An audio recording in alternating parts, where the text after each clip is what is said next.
New aspects of the fascist battle. Fascism is, as almost everybody knows or believes to know, reactionary. However, the complex reality of the fascist phenomenon does not permit itself to be wholly encapsulated within simplistic and schematic definitions. Primo de Rivera's directory in Spain is reactionary, and yet one cannot study reaction within the directory as one studies fascist reaction. This is not simply because of disdain for Primo de Rivera and his goons' epaulettes and blowhard stupidity, nor simply because of the conviction that these boastful bit players are too trivial and insignificant to influence the course of history.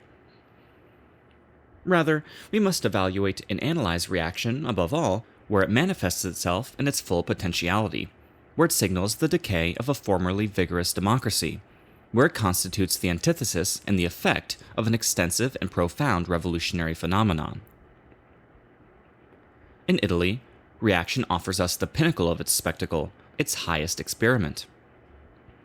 Italian fascism represents, in its fullest expression, anti-revolution, or, as it is more popularly called, counter-revolution. The fascist offensive is explained and achieved in Italy as a consequence of a retreat or defeat of revolution. The fascist regime has not been incubated in salons or social clubs.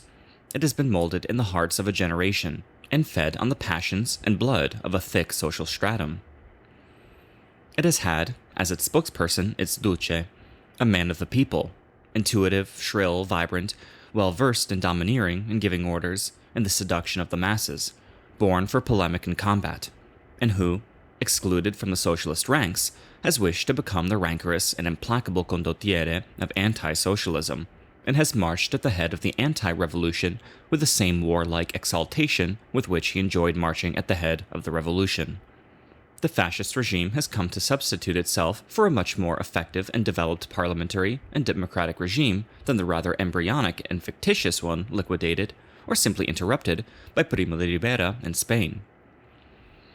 In sum, in the history of fascism, one can feel beating the dense, active, and belligerent totality of the historical factors and romantic, material, and spiritual premises of an anti-revolution. Fascism was formed in an environment of imminent revolution, in an atmosphere of agitation, of violence, of demagogy and delirium, created physically and morally by the war, nourished by the postbellum crisis, and whipped up by the Russian Revolution. In this tempestuous environment, charged with electricity and tragedy, reaction tempered their nerves and sharpened their swords, and fascism received its strength, exaltation, and spirit. Fascism, born at the confluence of these various elements, is a movement, a current, a sermon. The fascist experiment, whatever its duration and development will be, appears inevitably destined to exacerbate the current crisis, to undermine the bases of bourgeois society and maintain the post-war disquiet. Democracy employs its weapons of criticism, rationalism, and skepticism against the proletarian revolution. It mobilizes the intelligentsia and invokes culture against it. Fascism, on the other hand, opposes revolutionary mysticism with reactionary and nationalistic mysticism. While the liberal critics of the Russian Revolution condemn the cult of violence in the name of civilization, the captains of fascism proclaim this cult as their own. The fascist theoreticians deny and oppose the historicist and evolutionist conceptions that, before the war, unsettled both the prosperity and the digestion of the bourgeoisie, who, since the end of the war, have tried to remake themselves, to be reborn in democracy, and in the new freedom of Wilson and other less Puritan evangelists. Reactionary and nationalist mysticism, once in power, cannot content itself with the modest charge of preserving the capitalist order. The capitalist order is demo-liberal, parliamentary, reformist, or transformist. It is, in the economic or financial realm, more or less internationalist. It is, above all, of the same essence as the old politics. And what reactionary or nationalist mysticism can come together without a bit of hate or detraction for the old parliamentary and democratic politics, accused of abdication or weakness before socialist demagoguery and the communist threat? Is not this, perhaps, one of the most monotonous refrains of the French right, the German right, of all the rights? In consequence, reaction, risen to power, does not limit itself to preservation. It aims to remake. Given that it rejects the present, it can neither preserve nor perpetuate it. It has to attempt to remake the past, which is condensed to a few norms: the principle of authority, government of a state religious hierarchy, etc. That is, the norms that the bourgeois revolution tore up and destroyed, because they obstructed the development of the capitalist economy. It occurs, then, as a result, that as long as reaction limits itself to shunning freedom and repressing revolution, the bourgeoisie applauds it. But then, when reaction begins to attack the foundations of the bourgeoisie's power and riches, the bourgeoisie feels the urgent necessity to give license to its bizarre defenders. The Italian experience is extraordinarily instructive in this respect. In Italy, the bourgeoisie hailed fascism as a savior.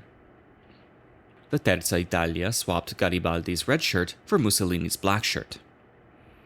Industrial and agricultural capital financed and armed the fascist brigades. The fascist coup d'etat obtained the consensus of the majority of the chamber. Liberalism bowed before the principle of authority.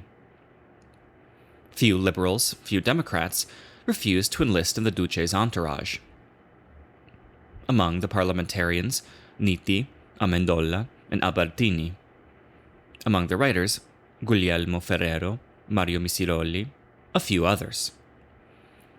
The classic leaders of liberalism, Salandra, Orlando, Giolitti, with greater or lesser intensity, granted their confidence to the dictatorship.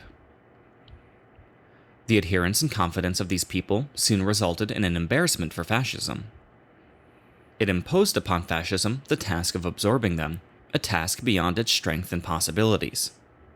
The fascist spirit could not act freely if it did not first command and absorb the liberal spirit. Faced with the impossibility of elaborating its own ideology, fascism ran the risk of adopting, more or less subtly, the liberal ideology that surrounded it. The political storm unleashed by the assassination of Matteotti brought with it the solution to this problem. Liberalism broke with fascism. Giolitti, Orlando, Salandra, I Giornali d'Italia, etc., assumed an oppositional attitude, but did not follow the opposition bloc in their retreat to the Aventine Hill. They remained in the chamber. As organic parliamentarians, they did not deign to do otherwise.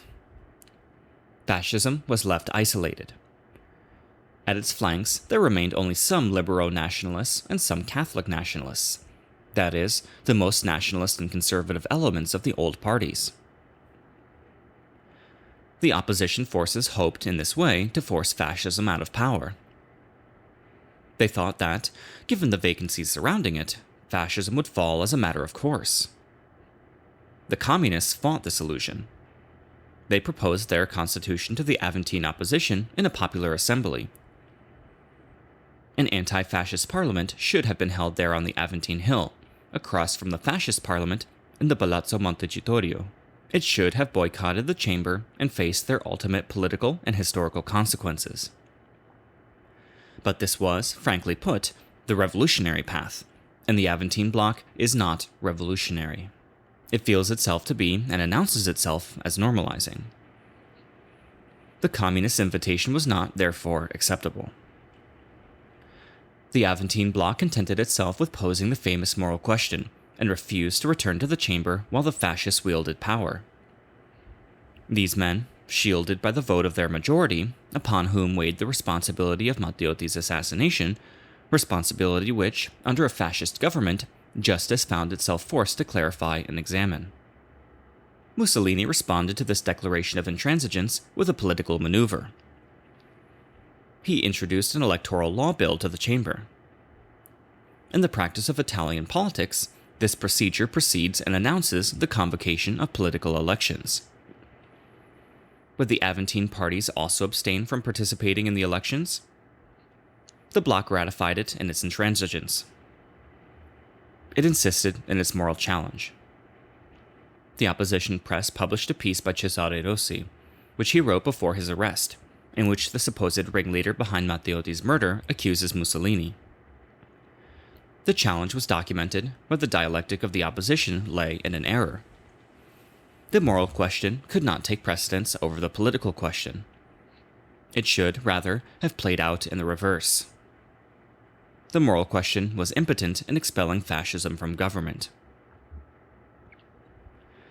Mussolini reminded the opposition of this in his scathing speech in the chamber on January 3. Article 47 of the Statute of Italy served as the preamble of his speech, which grants the Chamber of Deputies the right to accuse the king's ministers and to have them tried by the High Court of Justice.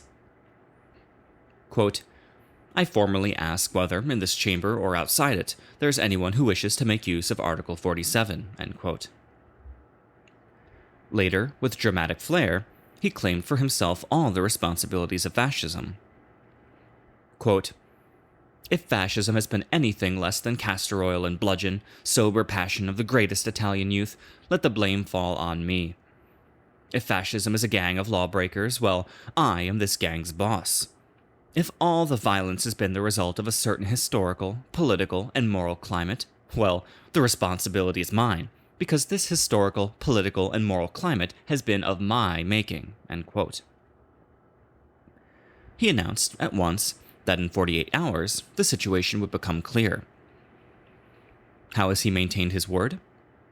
In a manner as simple as it is notorious, suffocating almost entirely the freedom of the press. The opposition, virtually denied the platform of the press, was thus peremptorily and brusquely invited to return to the platform of the Parliament. They are presently preparing for a return to the chamber from atop the Aventine Hill. In a recent article in Gerardia magazine, titled Elegy to the Gregarious, Mussolini martially reviews the mishaps of the battle. He contends with the opposition and exalts the discipline of his troops. Quote, the discipline of fascism, end quote, he writes, quote, truly has religious aspects, end quote. He recognizes in this discipline, quote, the spirit of the people who have learned in the trenches to conjugate, in all its moods and tenses, the sacred verb of all religions, obey, end quote. And, quote, the sign of the new Italy, which strips herself once and for all of the old anarchic mentality with the intuition that only in the silent coordination of all the forces to their orders can she be victorious, end quote. Isolated, hemmed in, boycotted, fascism is becoming more belligerent, combative, and intransigent. The liberal and democratic opposition has returned fascism to its origins. The reactionary experiment, freed of the ballast that once obstructed and frustrated it from within, can now come to complete fruition. This explains the interest that the fascist battle, as an historical experience, has for its contemporaries. For 2 years, fascism has mostly contented itself with playing the role of capitalism's gendarme in power, but today wishes to substantially reform the Statute of Italy. According to its leaders and press, fascism presumes to create a fascist state, to write the fascist revolution into the Italian constitution. A commission of 18 fascist legislators, presided by the philosopher Giovanni Gentile, is preparing the constitutional reform. Farinacci, leader of fascism's extremist wing, and called to the general secretaryship of the party during the crisis, declares that fascism, quote, has lost 2.5 years in power, end quote. Now, freed from the alliance with the liberals which weighed it down, having purged the remnants of the old politics, it is proposing to make up lost time. The heads of fascism are employing a more exalted and mystic language than ever. Fascism wants to be a religion. In an essay about the, quote, religious characteristics of the present political battle, end quote, Giovanni Gentile observes that, quote, in Italy today, because of fascism, what yesterday seemed the most durable personal links of friendship and family are being broken, end quote. The philosopher of idealism does not take pains over this war. He has been, for some time now, the philosopher of violence. He remembers in his essay the words of Jesus, quote, non veni pacem mittere, sed gladium, ignem veni mittere in terram. I did not come to bring peace, but a sword. I came to unleash fire upon the earth." End quote. He remarks, with regards to the moral question, that, quote, "This religious tonality of the fascist mindset has generated the same tonality in the anti-fascist mindset." End quote. Giovanni Gentile, possessed by the fascist fever, surely exaggerates. On the Aventine Hill, the religious flame has yet to spark. Less still has it sparked, nor can it, in Giolitti. Giolitti and the Aventine Hill represent the demo-liberal culture and spirit, with all its skepticism, with all its rationalism, with all its criticism. The present battle will return to the liberal spirit a taste of its former combative force, but it will not achieve its rebirth as a faith, a passion, or religion. The program of the Aventine Hill and Giolitti is normalization, and for its mediocrity, such a program cannot shake the masses, cannot exalt them, cannot lead them against the fascist regime. The religious characteristics that Gentile uncovers in the reactionary mysticism of the fascists is only to be found in the revolutionary mysticism of the communists. The final battle will not, therefore, be waged between fascism and democracy.